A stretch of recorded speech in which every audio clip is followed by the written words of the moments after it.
We humans, we love to celebrate our achievements, right? We build these incredible cities and create art, even explore the stars.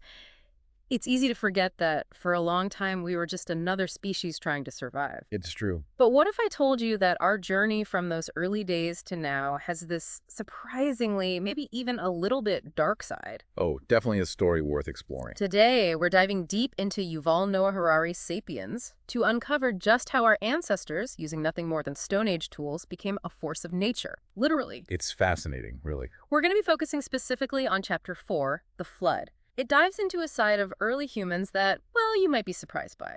Often, we kind of romanticize our ancestors, right? Living in harmony with nature. But what Harari's work suggests is that our impact on this planet, it began much earlier than we tend to think. Yeah. Like long before farms and factories. Okay, so let's unpack this a bit. Where do we even begin to see this impact? Like, give me an example. Harari points to a continent that, before humans showed up, was practically another planet in terms of its ecosystems, Australia. Oh, interesting. Okay. Imagine, if you will, a land populated by giant kangaroos, wombats the size of cars, Wow. and other creatures unlike anything alive today. We're talking about megafauna, the massive animals that dominated many ecosystems before us. It's like a prehistoric safari, but down under. Exactly. A great example is the Diprotodon picture, a wombat, right? But instead of being, well, adorable and burrow-dwelling, it's 2.5 tons of marsupial just munching its way across the landscape. That's a serious wombat. But I'm sensing a butt coming.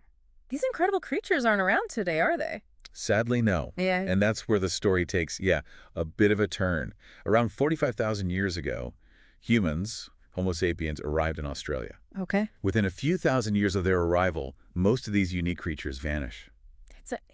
That's incredibly fast for such a massive change. You're talking about this wasn't just a few species disappearing, right? This was a complete ecosystem upheaval. And this pattern of humans arriving, megafauna disappearing, it repeats itself throughout history, from the Americas to remote islands. Makes you wonder, was it just bad timing for these animals? Or were our ancestors, were they the culprits? So let's talk about those potential culprits. What does Harari say might have caused this mass extinction? Was it a case of, like, too many Stone Age barbecues scaring off all the wildlife or something? It's a bit more complicated than that, but fire, you're right, it does play a role. Harari, he lays out a few theories, and they're not mutually exclusive, right? So first, these megafaunas, they were, by and large, slow breeders. Okay, yeah. Even a low rate of hunting could really decimate a population that takes years to replace even a few individuals. That makes sense. Imagine it like a bathtub, right? If the drain is open just a bit, but the faucet only drips every few minutes, you're eventually going to have an empty tub. Precisely. Then there's the fact that Australian animals had evolved in complete isolation. They had no experience with humans, no reason to fear them. Animals in Africa and Eurasia, they had co-evolved alongside various hominids for millennia, making them naturally more wary. So it was almost like they were sitting ducks, completely unprepared for the hunting techniques of these new arrivals. Exactly. Now, remember I mentioned fire? Yeah, he did. Harari argues that even back then, humans were using fire to reshape the landscape, creating favorable hunting grounds, a kind of proto-agriculture, if you will. So more like fire ecology than agriculture, but still with those huge unintended consequences. Right? The fossil record, it actually supports this. After humans arrive in Australia, you see a boom in eucalyptus trees. They're very fire resistant, and this change in vegetation would have had a massive ripple effect across the entire ecosystem. It's a sobering thought, honestly, that something as seemingly simple as hunting and using fire could have such a massive impact. But was Australia a one-off? Or is this like a recurring theme in our species story? So we've got this pattern, emerging humans arrive, ecosystems change, and boom, megafauna disappear. But Australia was a pretty unique case, wasn't it? Isolated for millions of years. Did this same story play out when humans reach other parts of the world, like, say, the Americas? It's almost eerie, how consistent this pattern is. When we look at what happened in the Americas, it's like hitting rewind and watching a tragically familiar story just unfold. All right, so set the scene for me. The Americas are huge, even more so back then during the last ice age, right? What did that world look like before humans came along? Picture this. North America, just teeming with these massive herds of mammoths and mastodons, just lumbering across the landscape, their young trailing behind. Wow. Giant sloths, some big elephants, could be found in the forests. There were even camels and llamas roaming the plains, not to mention, oh, and those fearsome predators like saber-toothed cats and dire wolves. Oh, wow. Truly, truly unique ecosystem. It's hard to imagine those creatures existing alongside, well, us, right? It Yeah. makes you wonder, how did our ancestors even get to the Americas in the first place? Weren't they still, tricking around with stone tools and whatnot? This is during the last ice age, remember? So Yeah. sea levels were much lower. This exposed a land bridge that connected Siberia to Alaska, the Bering Land Bridge. It was harsh, sure, but it was passable.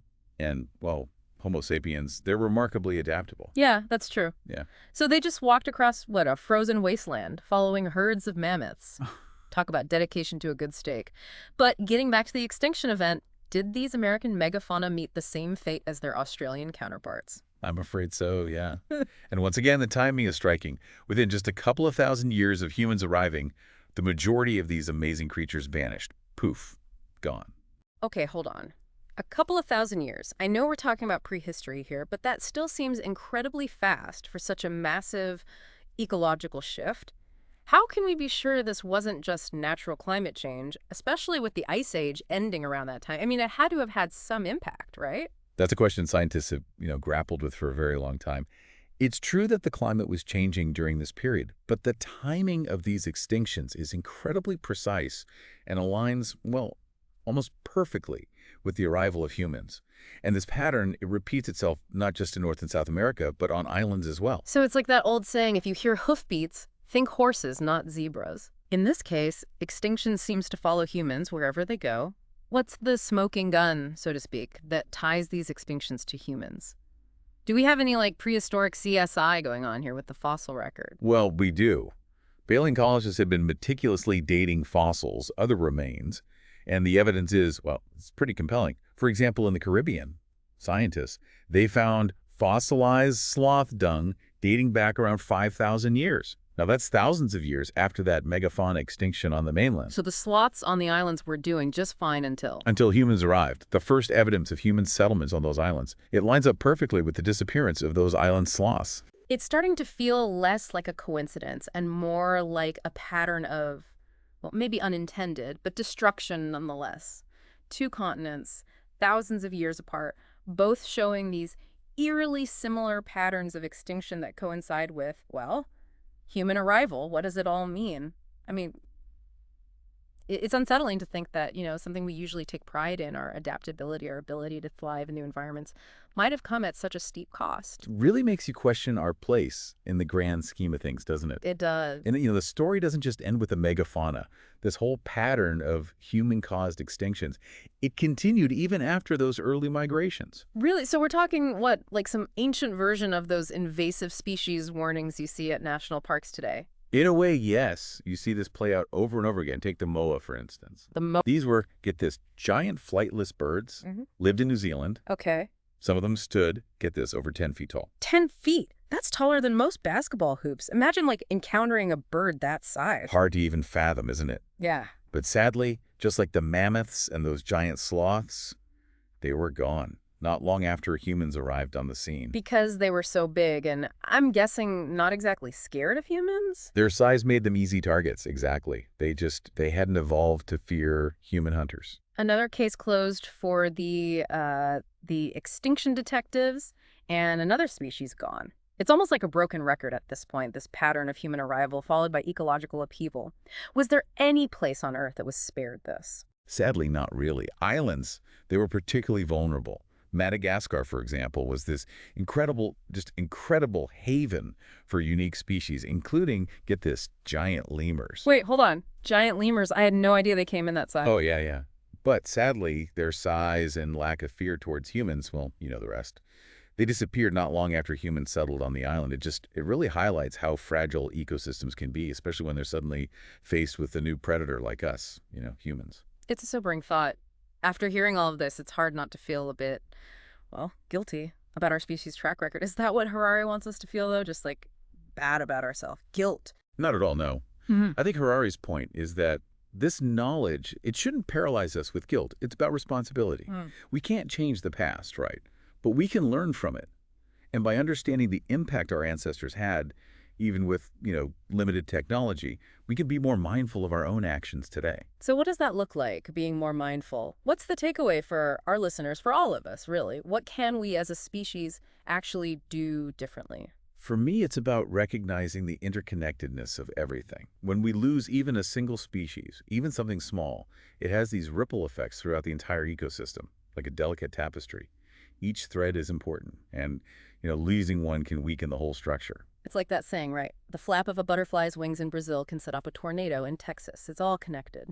Exactly.